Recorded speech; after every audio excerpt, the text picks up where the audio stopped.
Please join me in welcoming the graduating class of 2023's choice for their commencement speaker, Dr. Schmidt.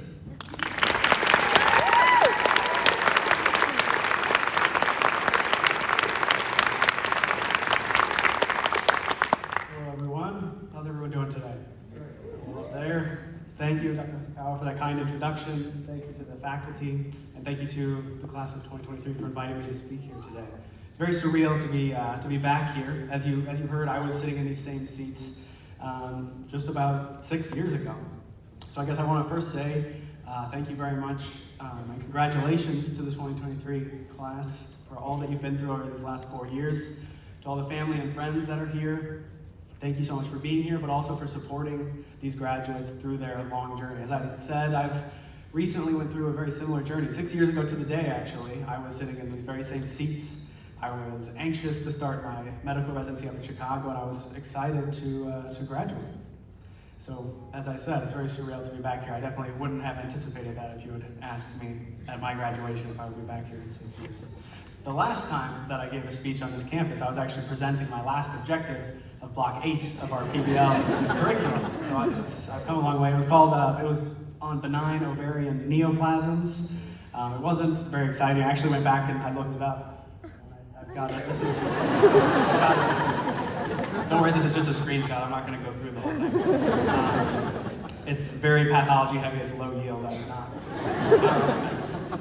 But upon my review, though, it clearly reflects my preclinical senioritis at the time, given that 7 out of the 14 slides were just like weird movie references to it being my last objective.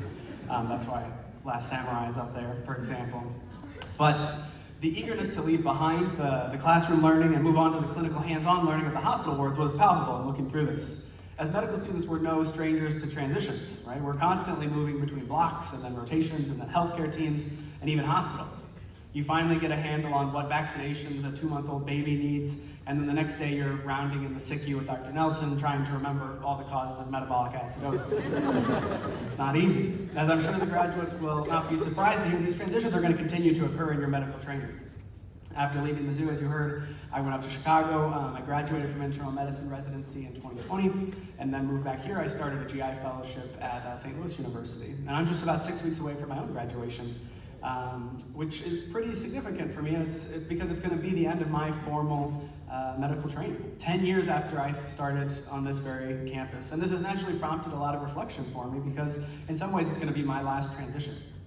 I think in medical school and medical training in general, we have a tendency to focus on our future goals and eagerly leave behind the experiences from our prior levels of training. In M2 year, I was eager to power through my benign ovarian neoplasms presentation and never present another objective again.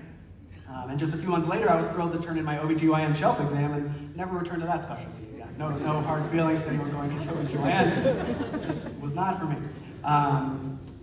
But the point that we're often eager and maybe sometimes too eager to put our experiences from one stage of learning in the rearview mirror as we move on to the next. And it doesn't always even stay away, even if you think it will. For example, to my horror, I realized that I still needed to perform 5 pap smears to graduate from internal medicine residency. So you need to keep these things in mind. But my point is that many of us become simply addicted to simply jumping from one level to the next. We just go from one application cycle to the next, such that it feels strange to actually finish. So I invite all of you to, of course, celebrate this huge milestone in your professional journey, but also make sure to savor it and hold on to some aspects of the medical school experience, carrying them with you to internship and beyond. Most importantly, I want you all to remember the medical student perspective that you obviously all have currently. Now, I've hinted at some of what I've been up to since sitting in these chairs 6 years ago with regards to my medical training, but I've skipped over some key developments, as you may be aware of and you just heard about. In October of 2020, I decided to combine my interests in medicine and filmmaking, and I launched a TikTok account, of all things, under the name Doc Schmidt. Now, on this account, I at first was just making random videos, but then I started realizing that I really liked making videos that educated the public on medical topics, but also I made silly skits where I poked fun at different aspects of the healthcare experience, the medical student experience, the resident experience, and even the patient experience. Now, to my surprise, these were quite well received, and their success allowed me to create large followings and large audiences on YouTube, Instagram, Twitter, and even Facebook. Today, nearly 3 years later, my profiles actually have a combined 1.2 million followers with over 500 million video views. So it's been quite a journey, but just because I'm a TikToker who's gained some popularity for making silly videos with wigs and accents, that doesn't mean, see, that was not planned, don't worry. It doesn't mean that I haven't learned something of value from this experience. But before I go into what I've learned, I wanted to show one of my videos to give you an idea of what I'm talking about in case you haven't seen them. So this chest pain, it's been happening on and off for about a month now? Yeah, I think so. It's been getting worse though. Okay, you're gonna need an EKG. Okay, I'll go let the nurse know. Ben, you can just wait here. Oh, are you sure I could just...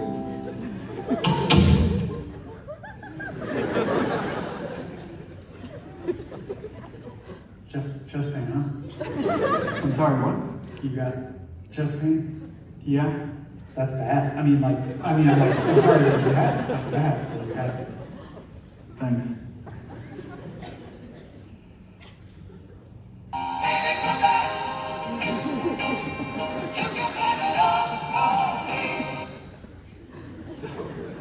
That was actually one of the first skits that I made back in 2020, and it got a pretty good response because it highlights an essentially ubiquitous experience, I think, for all medical students, where, of course, we're often involved in patient care in our clinical years, but sometimes there's not much for us to do but stand in the corner and observe. And that's just a fact of it. I think a big part of why my videos are well received in general, though, is because they highlight different healthcare perspectives. And beyond being a good way to go viral on social media, I think understanding different perspectives and retaining those perspectives as you move through your training is incredibly beneficial for both you and your patients. It's very easy to lose perspective when you're in the same career and the same role for years and decades. There are many stages of medical training, and after you complete each one, it would be very easy to completely forget about what life was like at the prior stage and just embrace your new one. As an intern, forgetting what it's like to be a medical student, sitting in the corner, not even aware if it's okay to ask a question or not. As a senior resident, forgetting the terror of being a brand new intern who's asked to give Tylenol to a patient for the first time. As a patient, forgetting how scary it can be from the patient perspective, just the confusing and scary nature of the healthcare system sometimes. You can develop an understanding of different healthcare perspectives, of course, by living them as you serve as an intern and then a resident and maybe even a fellow, but also by spending time around those experiencing other perspectives. As an intern, you're going to rely tremendously on nurses and pharmacists and probably speech therapists and respiratory therapists. I would encourage you to try to observe what they experience as you work with them and around them. Understand what makes their job difficult and understand how you can help them and how they can help you. People in all aspects of the healthcare system are frustrated right now, and I think a lot of this stems from a lack of understanding of each other's perspectives. Understanding why a nurse might be frustrated if you put in a CMP 20 minutes after you ordered iron studies. Understanding why a medical student might need a break from holding a patient's legs open for over an hour during a complicated hysterectomy in the OR. It's easier said than done, but it will result in your interactions on the wards being smoother, and that'll make patient care more efficient and benefit everyone, including, most importantly, the patient. You've obviously already interacted with many patients in your professional careers, but that number of encounters is going to increase dramatically in the next 3 to 7 years. And if you take time to talk to patients, you'll realize the inherent absurdity of the medical system, if you haven't already, and how it can quite literally impact patient care. On that note, I wanted to show another video. Welcome to Gugino's. How can I help you? Hi, I'm really hungry. What do you recommend? Oh, if you're hungry, you're gonna need an appetizer and an entree. I'd recommend the hummus and the roasted duck. Okay, you think that'll help? You may still have some hunger, but we'll have other options to address that. And how much will this cost? I honestly don't deal with the cost. That's a different department. Oh, you can ask at the host station on your way out. On my way out? But I thought you were gonna give me the food now. Yes, we need to give it to you now to see if it's gonna help with your hunger. So when do I pay? We'll send you a bill in about a week. But what if it's more than I'm willing to pay, or more than I can afford? I mean, you don't have to eat, but the appetizer and the entree are what I would recommend. I want to cooperate. I just want to know exactly how much I'm going to have to pay before I order. Sir, you're being a little bit unreasonable. Like I said, we have a different division for that. So my rewards membership isn't going to cover all of this? For membership issues, you'll call this 1-800 number. I'll warn you, they tend to bounce you around a little bit and they keep you on hold for a long time. So the host can't help? They'll probably make you call these people anyway. They can be a little unpredictable. Okay. After you figured it out, give us a call, make another reservation. We can probably get you in another 6 to 8 weeks or so. Weeks? Have a great day. Oh, that'll be $50, by the way. So you can make a patient's life a lot easier by doing pretty simple things. You can ask them whether it's easier to get labs done at the hospital or at their local PCP office closer to home. You can show them where the lab is so they don't have to wander around this massive academic hospital alone. And you can start by testing for the most likely diagnoses rather than checking for a carcinoid tumor at the first mention of diarrhea. Now that you're all officially MDs, once you embrace your new roles and responsibilities this July, don't forget what it was like to be a new medical student. Remember the difference that an intern could make by running through your presentation before rounds, or explaining a helpful mnemonic to you, or letting you go home an hour early to get some UWorld questions done. It makes a big difference when someone else understands your perspective, when patients can see that their doctor understands that the healthcare system doesn't always work properly, or when nurses can see doctors acknowledging that sometimes we don't communicate the best. Or when medical students see a GI fellow who still remembers how awkward it is to stand silently in an exam room while a patient and a doctor talk. I want to show one last video here. Hi, this is Ben with the Medical Student Overdiagnosis Hotline. How can I help you? Hey, my name's Matt. My resident told me to call you. Okay. And what year of medical school are you in? First year. Oh boy. So what's been concerning you? Yeah, well, I've got this weird bruise on my arm, and I'm just sure that I've got acute promyelocytic leukemia. One bruise? Yeah, it's on my arm. I need an oncologist. Whoa, let's slow down. Did you recently have a lecture on the subtypes of leukemia? Yeah, yesterday, but And did you have any recent falls or accidents? Well, I did slip playing basketball on Monday, I guess. It's not leukemia, sir. Just give us a call back if you have any new concerns. Okay, thanks. MSOD Hotline, how can I help you? Hi, this is Molly Carlson. I'm a second-year medical... Yes, Molly, I know. What's been bothering you? My calf muscle twitched a couple times this morning. Okay. I think ALS can start like that. Molly, did you work out yesterday? Yeah. Was it leg day? Well, yes, but I don't think that... I'm not concerned about ALS. Call us back if something changes. Yeah, I've got your number saved in my phone as my emergency contact. I assure you that's not necessary. Hi, this is Ben with MSOD Hotline. How can I help you? Hey there, I'm a third-year medical student. I've been sweating a lot more than usual, and I was just thinking... Okay, it's not a pheochromocytoma, sir. Okay, thanks.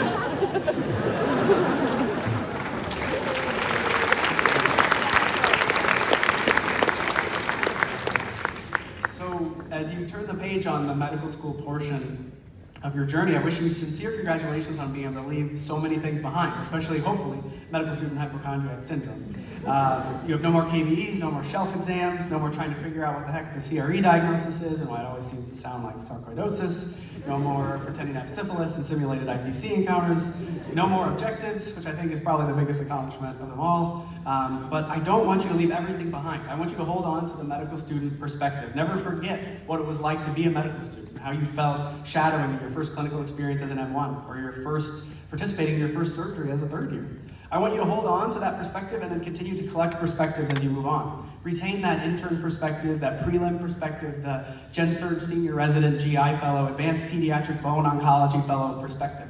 Try to appreciate the nurse perspective, the speech therapist perspective, the transporter, phlebotomist, dietitian perspective. Keep these perspectives in the back of your mind even years or decades after the final stage of your own medical training. Rely on those perspectives to help trainees learn, make your hospital or clinic run more smoothly, help patients feel more at ease, and most importantly, treat patients more effectively. And if you're so inclined, you can also use those perspectives to make a series of medical skits where you publicly make a fool of yourself on social media in exchange for views and ad revenue. But anyway, enjoy this accomplishment, savor this moment, and good luck with residency this summer. Thank you so much for inviting me, and most importantly, please like and subscribe.